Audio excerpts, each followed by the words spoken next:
He thought he could ruin her quietly, behind polished doors and polite smiles, but he had no idea that by sunrise, his own name would be the one people whispered about in disbelief. The conference room on the 42nd floor of Langston Tower gleamed under soft white lighting, the kind that made everything look expensive and controlled, and Victor Langston stood at the head of the long glass table like a man who had never once been questioned in his life.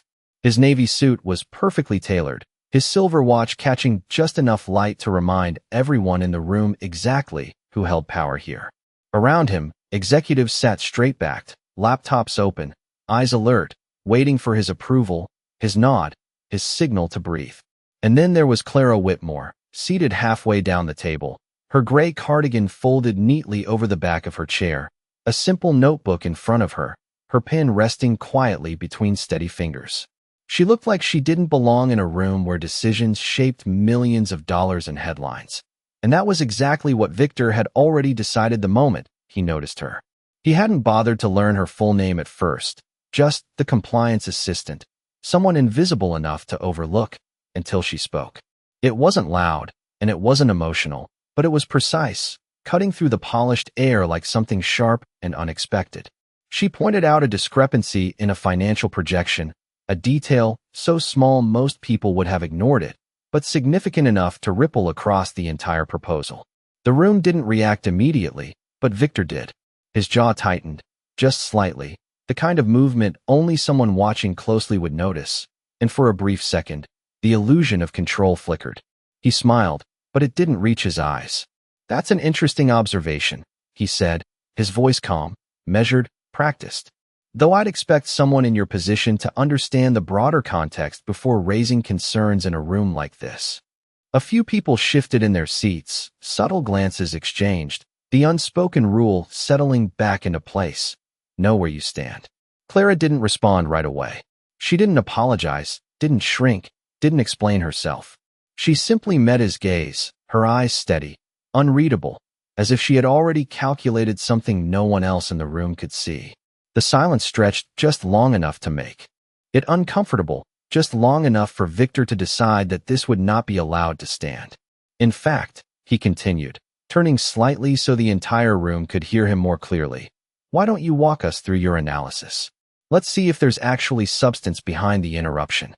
A few quiet chuckles followed, not loud, not cruel, but enough. Enough to mark the moment. Enough to draw a line.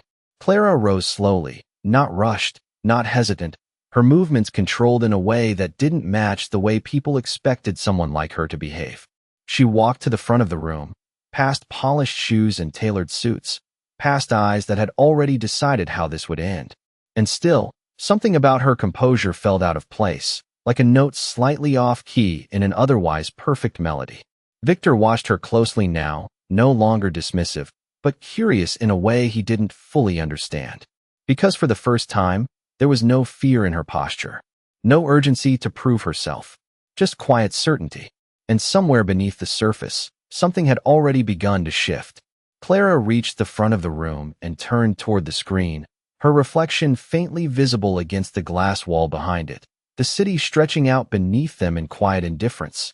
And for a brief moment no one spoke, not even Victor, who had expected hesitation, perhaps even embarrassment, but not this composed stillness that seemed to settle around her like it belonged there. She placed her notebook on the table without opening it, her hands resting lightly at her sides as if she did not need to rely on anything written down. And when she finally spoke, her voice was calm, measured, carrying just enough to reach every corner of the room without forcing itself. "The discrepancy appears in the third quarter projection," she said, her eyes moving briefly toward the screen before returning to the room, not seeking approval, not asking permission, simply stating what was already there. A few executives leaned forward, their expressions shifting from mild amusement to cautious attention as she continued, outlining the numbers with quiet precision, connecting figures that had been presented as stable but now revealed subtle inconsistencies when viewed together. Victor remained still, his expression controlled, but his fingers tapped once against the glass table, a small, almost imperceptible movement that betrayed the tightening tension beneath his polished exterior. Clara did not rush.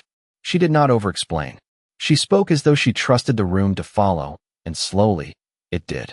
The numbers aligned, the pattern emerged, and what had been dismissed as a minor interruption began to take shape as something far less convenient. One of the senior analysts shifted in his chair, glancing toward Victor before looking back at the screen, as if recalculating something in real time. Another executive adjusted her glasses, her earlier smile gone, replaced by a focused frown. Clara paused just long enough for the silence to settle again, not awkward this time, but heavy with recognition.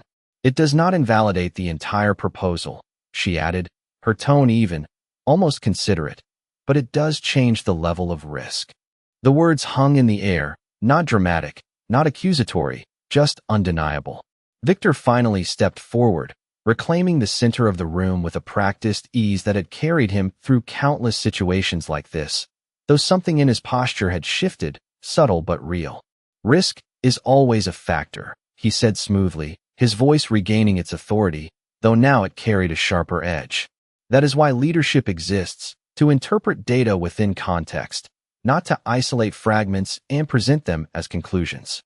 A few nods followed, hesitant but familiar, the room instinctively aligning itself back toward him, toward certainty, toward hierarchy. Clara met his gaze again, her expression unchanged, but there was something in her eyes now that had not been there before, not defiance, not fear, but clarity, as if she had already anticipated this response. Context matters, she agreed quietly, and for a moment it almost sounded like concession, like she was stepping back into the role everyone expected her to occupy, but then she added, which is why the source of the data is important. The shift was subtle, but it landed. Victor's smile faltered for the briefest second, so quickly most would have missed it, but not everyone. Not the analyst who had been recalculating, not the executive who had stopped taking notes, and certainly not Clara, who stood there without raising her voice, without changing her posture, simply allowing the implication to exist. The room did not erupt. No one spoke out of turn. But something had changed, something small and quiet and irreversible, like the first crack in glass that still looked whole until the light hit it just right. And in that moment, Victor Langston understood that this was no longer just an interruption. It was the beginning of something he could not yet see clearly, but already felt slipping beyond his control. The room did not recover immediately, even after Victor's words settled into the air, because something in Clara's final statement refused to fade, lingering just beneath the surface like a question no one wanted to ask out loud. And for the first time that morning, the attention in the room was no longer directed solely at power, but at possibility. Victor adjusted his stance, his confidence returning in controlled layers, the kind built over years of commanding rooms exactly like this, and he gave a small, dismissive nod toward the screen as if to reset the moment. "We will review the source data internally," he said, his tone firm, decisive, signaling closure, signaling that the discussion had reached its limit. "For now, we stay focused on the larger objective." A few executives quickly echoed the shift, typing again, nodding, realigning themselves with the direction they knew was safest, but not everyone moved so easily. The senior analyst who had been watching Clara leaned back slightly, his brow furrowed, clearly no longer convinced that the issue could be brushed aside so cleanly. Clara, however, did not push further. She did not argue or insist or attempt to hold the floor. Instead, she simply nodded once, as if she had expected this exact response, and returned to her seat without another word. That, more than anything, unsettled Victor. He had seen defiance before. He had dismantled it, redirected it, absorbed it into his authority. But this was different. There was no resistance to crush, no emotional reaction to exploit, just quiet compliance that felt less like surrender and more like timing. The meeting continued, but the rhythm had changed. Conversations felt slightly off, like each comment now carried a second layer beneath it, and Victor noticed it in the way people glanced at the numbers, in the way they hesitated just a fraction longer before agreeing. By the time the session ended, the polished certainty that had filled the room at the start had thinned into something more fragile. As chairs slid back and quiet conversations resumed, Victor remained at the head of the table, watching as people filtered out, his gaze briefly landing on Clara as she gathered her notebook. She did not rush. She did not linger. She simply moved with the same quiet efficiency she had shown all morning, as if nothing unusual had happened. "Ms. Whitmore," Victor called, his voice calm, controlled, but edged with something sharper now. She stopped and turned, meeting his eyes without hesitation. A word. The room cleared quickly, the unspoken understanding of hierarchy sending everyone else out into the hallway, leaving only the two of them and the faint hum of the city beyond the glass. Victor stepped closer, not aggressively, but with deliberate presence, the kind meant to remind someone exactly where they stood. "You made a bold choice today," he said, his tone measured, almost conversational, but beneath it was a clear warning. "Interrupting a presentation at that level is not something I take lightly." Clara listened without interrupting, her expression neutral, her posture steady. "I did not intend to interrupt," she replied quietly. "I intended to clarify." Victor's eyes narrowed slightly, studying her now with a focus he had not given her before, as if trying to determine whether this calm was genuine or calculated.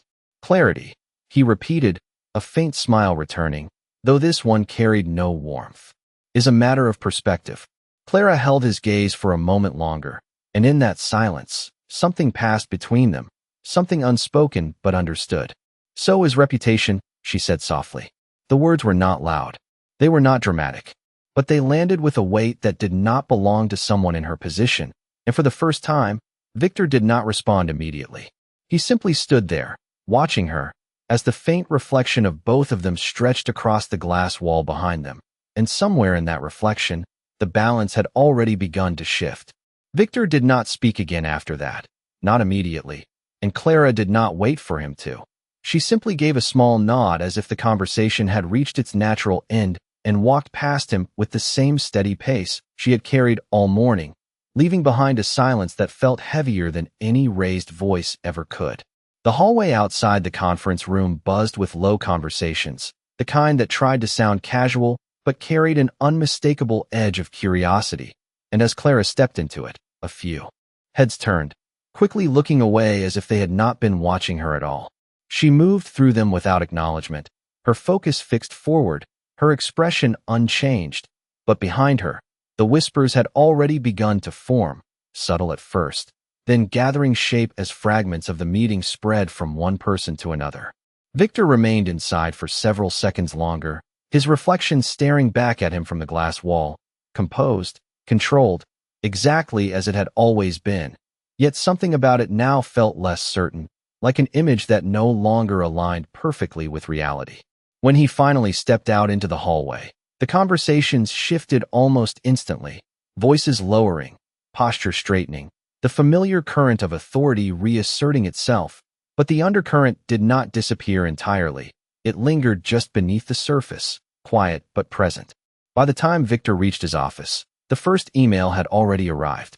It was brief, professional, sent from the senior analyst who had been in the meeting, requesting access to the original data set referenced in the morning presentation, noting a need for verification. Victor read it once, then again, his expression unreadable as he set his phone down on the polished desk. Within minutes, a second message followed, this time from legal, asking for clarification on documentation tied to the same projections. The timing was not coincidental. It was too precise.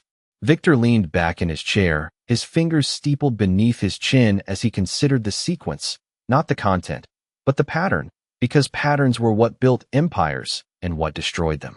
Across the building, Clara sat at her desk in a quieter section of the floor, far removed from the executive offices, where the lighting was less polished and the pace less performative. Her workspace was simple, organized, nothing that drew attention, and she moved through her tasks with the same quiet efficiency she always had, answering emails, reviewing documents, maintaining the appearance of someone who had returned to normal. But her screen told a different story. Multiple windows were open, each containing fragments of information that, on their own, seemed routine, but together formed something far more deliberate. Timestamps, revisions, internal communications, archived reports, each piece aligned with careful precision. She did not rush. She did not hesitate. Every movement of her cursor was intentional. Every file opened exactly when it needed to be, as if she had already mapped out each step long before that meeting ever began.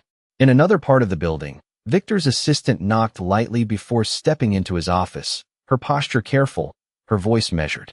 "There are a few additional inquiries coming in," she said, placing a small stack of printed emails on his desk. "Mostly internal, but they are starting to reference the same issue." Victor glanced at the papers, then back at her, his expression calm, controlled, but the silence that followed carried something sharper now, something calculating. "Handle them," he said evenly. Standard response. No deviations. She nodded and stepped back, closing the door quietly behind her. But even as the latch clicked into place, the room did not feel as contained as it once had. Somewhere in the building, unseen but already in motion, something had shifted from a single moment into a chain reaction, and for the first time in a long time, Victor Langston was no longer the one controlling how it would unfold.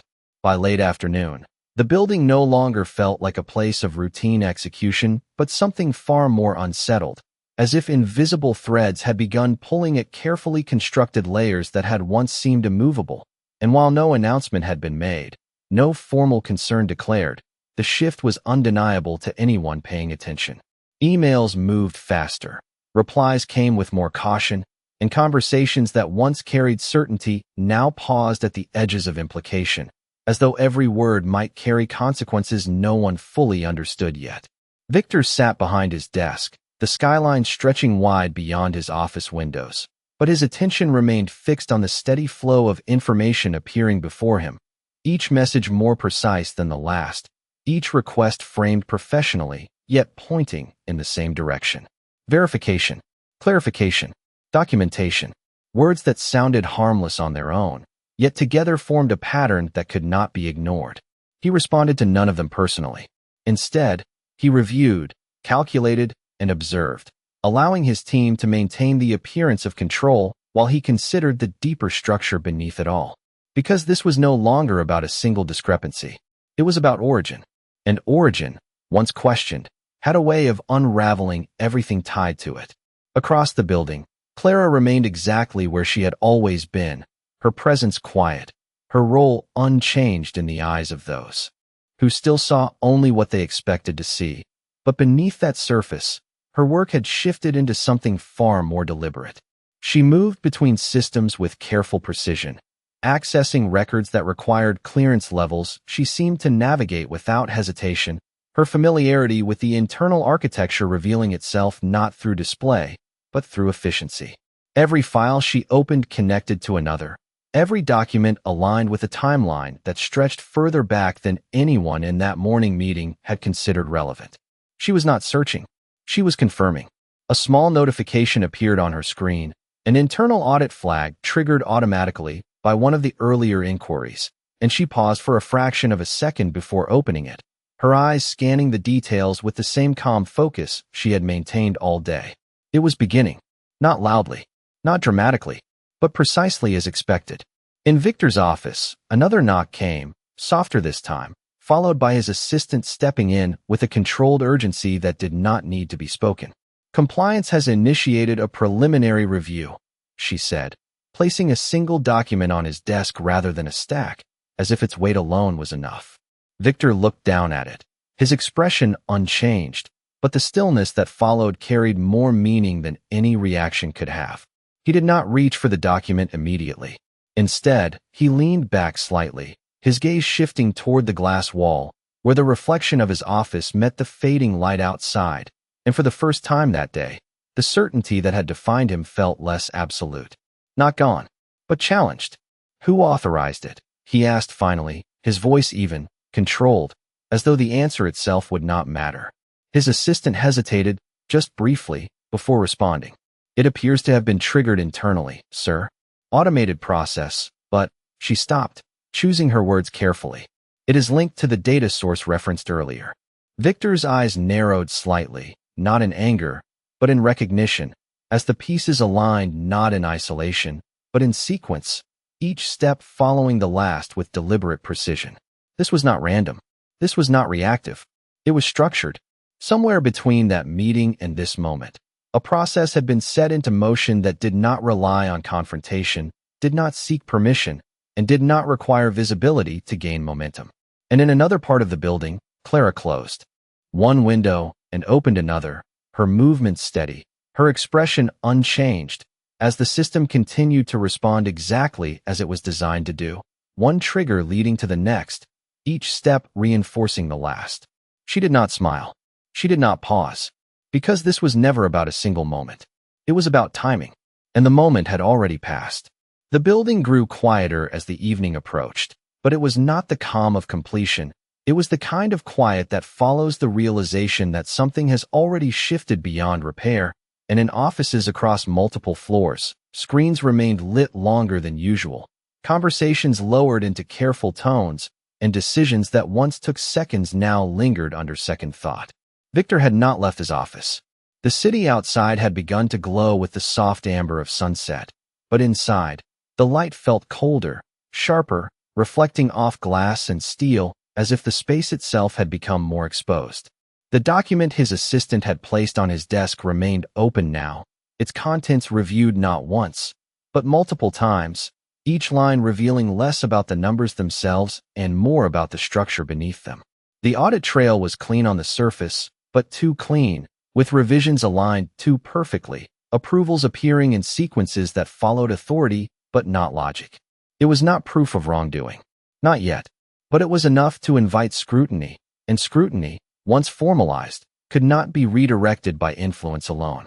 Victor reached for his phone, his movements measured, deliberate, and placed a call not to his assistant, not to legal, but to someone outside the immediate structure, someone who understood how to contain situations before they expanded. The call connected, and his voice remained calm, controlled, but beneath it was a tone that had not been there before, not urgency, but calculation under pressure. "I need a review contained," he said, choosing each word carefully. Internal, limited visibility. There was a pause on the other end, followed by a response too low to hear, but Victor's expression did not change. "It is already flagged," he added, as if clarifying the stakes. Another pause, longer this time, and when the call ended, he set the phone down slowly, his gaze drifting once more toward the glass wall, where the reflection staring back at him now felt less like confirmation and more like question. Across the building, Clara remained at her desk, though most of her floor had begun to empty, the usual end-of-day routine unfolding around her without interruption. A few colleagues gathered their things, exchanging polite goodbyes, glancing briefly in her direction before moving on, unaware that the quiet woman they had barely noticed was now at the center of something far larger than any of them realized. Her screen displayed a series of confirmations, system responses cascading one after another, each triggered by the last, each reinforcing the structure she had set into motion hours earlier. She opened a final file, not because she needed to, but because it completed the sequence, a record that connected origin, revision, and approval into a single, unbroken chain. She reviewed it once, her eyes steady, her expression unchanged, then saved it to a location that did not draw attention, yet ensured it could not be easily dismissed. She leaned back slightly in her chair, not in relief, but in quiet acknowledgement. The process no longer required her. In another office, two executives sat across from each other, reviewing the same data from different angles, their conversation cautious, their conclusions unspoken but forming. In legal, a draft request for further documentation was prepared, then revised, then prepared again, each version more precise than the last. And in Victor's office, the weight of control continued to shift, not in a single moment, but in accumulation, as each system, each department, each individual response moved independently yet in alignment, creating something that no longer belonged to any one person. The night settled over the city, but inside the building, the consequences of the day did not rest. They expanded, quietly, methodically, and without need for announcement. And somewhere within that expansion, Victor Langston began to understand that this was not a situation he could silence, because it had never depended on noise to begin with. By the time the next morning arrived, the building no longer carried the illusion of normalcy. Even though every routine remained technically intact, people still arrived on time. Coffee machines hummed, elevators opened and closed with the same quiet precision. But beneath it all there was a tension that no one could quite name, yet everyone could feel, as if something invisible had shifted overnight and now lingered in every interaction, every glance, every pause before speaking. Victor entered. Through the main lobby with his usual composed stride, his presence still commanding attention, but the reactions around him had changed in ways that were subtle enough to deny and obvious enough to notice. Greetings came a fraction later. Eye contact broke a second sooner, and the quiet confidence that once followed him like certainty now carried a faint hesitation. He did not acknowledge it. He moved forward, past polished marble and reflective glass, into the private elevator that carried him directly to the executive floor, where control had always been unquestioned. But as the doors closed, his reflection met him again, and this time, it did not offer reassurance. Upstairs, the situation had already progressed beyond what any single conversation could contain. Overnight, the preliminary review had expanded, not through confrontation, but through process, each flag detail triggering another, each request generating a response that required verification, and by early morning, compliance, legal, and internal audit were no longer working in parallel. They were intersecting. Meetings were scheduled quietly, without announcement.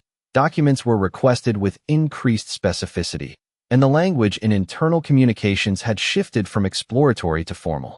Victor stepped into his office and immediately noticed the difference, not in what was present, but in what was waiting. A folder sat at the center of his desk, thicker than the one from the previous day, accompanied by a single note from legal requesting his availability for a review session later that morning. He read it once, then set it down, his expression unchanged, but the silence that followed carried weight. Across the building, Clara arrived at her desk at the same time she always did, her routine unaltered, her presence still quiet, still unnoticed by most. But the system she had set into motion no longer required her proximity to continue.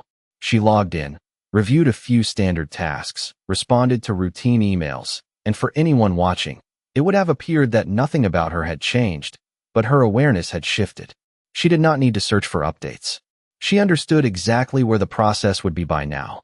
A colleague approached her desk briefly, mentioning something about increased document requests from Audit. The tone casual, the curiosity unguarded, but Clara only nodded lightly, offering no additional reaction, her attention returning to her screen as if the information held no significance beyond routine. In reality, it confirmed timing. Back in the executive wing, Victor entered the scheduled meeting with the same controlled presence he had always carried, but the room waiting for him was different. Legal counsel sat at one end of the table, compliance at the other, audit positioned between them, and for the first time, the structure of authority did not center around him. It surrounded him. The discussion began formally, measured, with language that avoided accusation but did not avoid implication, references to data origin, approval sequences, and reporting consistency framed as questions rather than conclusions, yet each question pointed in the same direction. Victor responded as he always had, calmly, precisely, offering explanations that had once been sufficient, but now met with follow-up questions that did not yield as easily, each answer requiring more detail, more clarity, more traceability. The room remained quiet, professional, controlled, but the balance had shifted. No one raised their voice. No one challenged him directly. And yet, for the first time, Victor Langston was not leading the conversation. He was inside it. And as the meeting continued, as documents were reviewed and timelines examined, it became clear that whatever had begun the day before had now reached a point where it no longer depended on perception or authority, but on record, and record, once examined closely enough, had a way of telling its own story, whether anyone intended it to or not. The room did not erupt when the final document was placed on the table. There was no dramatic shift in tone, no raised voices, no sudden confrontation, and yet the impact of what had just been revealed carried more weight than any outburst ever could, because this time, there was no room left for interpretation. The audit lead slid a single page forward, its contents concise, structured, and supported by a chain of documentation that no longer relied on assumption. Timestamps aligned with access logs, revisions traced back to specific approvals, and the origin of the altered data was no longer abstract. It was defined. Victor did not reach for the paper immediately. He did not need to. He had already seen enough in the previous documents to understand what this one would confirm. Still, after a moment, he leaned forward and glanced down, his expression steady, controlled, but the silence that followed was no longer his to command. Across the table, legal remained composed, compliance remained precise, and audit remained neutral, but none of them deferred. They simply waited, not for permission, not for direction, but for acknowledgement. Victor exhaled slowly, setting his hands flat on the table as if grounding himself in the only structure that still felt solid. "This appears to be a misinterpretation of procedural overlap," he said, his tone measured, his words carefully selected, but even as he spoke, the certainty behind them no longer carried the same authority. "The sequence can be explained within operational context." The audit lead nodded slightly, not in agreement, but in recognition of the statement, and then responded with the same calm precision that had defined the entire process. "The sequence has been reviewed across multiple systems," she said. "The consistency of the pattern suggests intentional alignment rather than procedural overlap. No accusation, no escalation, just fact." The room fell into a silence that felt final, not because anything had ended, but because everything had already been decided by the record itself. Victor leaned back slightly, his gaze shifting for the first time not toward the people in the room, but toward the documents, as if searching for something that had been missed, some detail that could still be reframed, redirected, contained. But there was none, because this had never been built on a single point of failure. It had been constructed in layers, each one reinforcing the next, each one designed to stand on its own if necessary. Across the building, Clara sat quietly at her desk, the same gray cardigan draped neatly over her chair, her notebook resting where it always had, and her screen now returned to routine tasks, emails, scheduling, standard reports, the kind of work that defined her role in the eyes of everyone around her. A colleague passed by, mentioning something about increased executive meetings, the tone curious, almost excited, but Clara only gave a small nod, her attention remaining on her screen, her expression unchanged. She did not check for updates. She did not need to. The process had reached its natural conclusion. Back in the executive conference room, the final statement was delivered without emphasis, without performance, but with a clarity that left no space for interpretation. "Based on the findings, this will move to formal review," legal stated, her voice steady, professional, final. Victor did not respond immediately. For the first time, there was no immediate counter, no redirection, no assertion of control. He simply sat there, his reflection faintly visible in the polished surface of the table, no longer the dominant presence in the room, but a figure now defined by the very system he had once controlled. Outside, the city moved as it always did, unaware of the shift that had just taken place inside one glass tower among many. But within those walls, something irreversible had occurred. Not loudly, not publicly, but completely. And as the meeting adjourned, as chairs moved back and documents were gathered with quiet efficiency, the room carried a silence that no longer belonged to hesitation, but to conclusion, the kind that did not need to be spoken because it had already been recorded. The news did not break all at once, and that was what made it impossible to control, because it did not arrive as a single headline that could be managed or dismissed, but as a series of quiet confirmations that spread through the company, then beyond it, each one reinforcing the last until the narrative no longer belonged to any one voice. By midweek, the internal review had escalated into a formal inquiry, and while no official statement had been released publicly, the signals were clear to anyone watching closely. Board members requested private briefings, external auditors were quietly engaged, and meetings that once included Victor at the center were now scheduled without his input. He still occupied his office, still carried the title that had once defined his authority, but the structure around him had shifted in a way that could not be reversed by presence alone. Conversations no longer paused when he entered, they redirected, careful, measured, but no longer aligned with him by default. In the executive hallway, doors that had once opened freely now closed with softer deliberation, and the subtle rhythm of power had changed from certainty to distance. Victor moved through it all with the same composed exterior he had always maintained, his posture unchanged, his voice steady in the few meetings he still attended. But beneath that surface, the control he had relied on was no longer responsive in the same way. Questions were no longer answered with immediate agreement. Explanations were no longer accepted without verification, and every statement now existed alongside a record that could be reviewed independently of him. Across the building, Clara remained exactly where she had always been, her role unchanged, her presence still quiet enough to be overlooked by those who had never learned to look closely.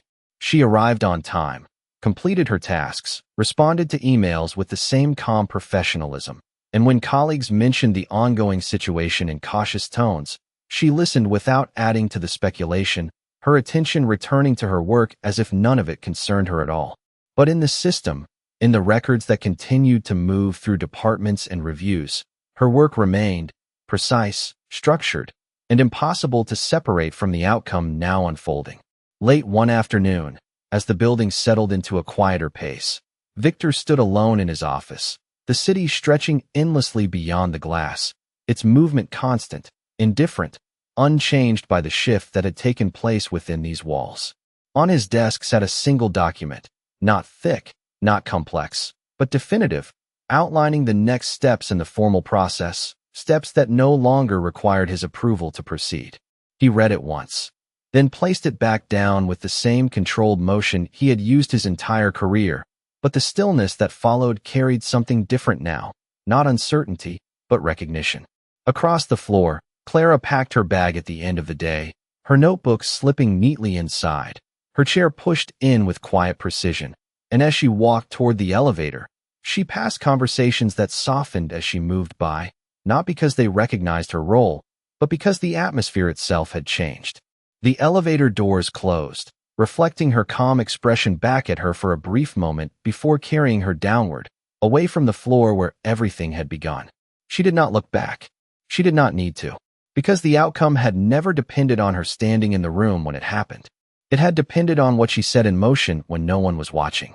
And in the days that followed, as the company adjusted, as roles shifted and decisions were made that could not be undone, one truth remained, quiet but undeniable, woven into every record and every consequence that followed. Respect is not enforced by power. It is revealed by how power is used. And on that day, without raising her voice, without seeking recognition, Clara Whitmore had shown exactly what that meant.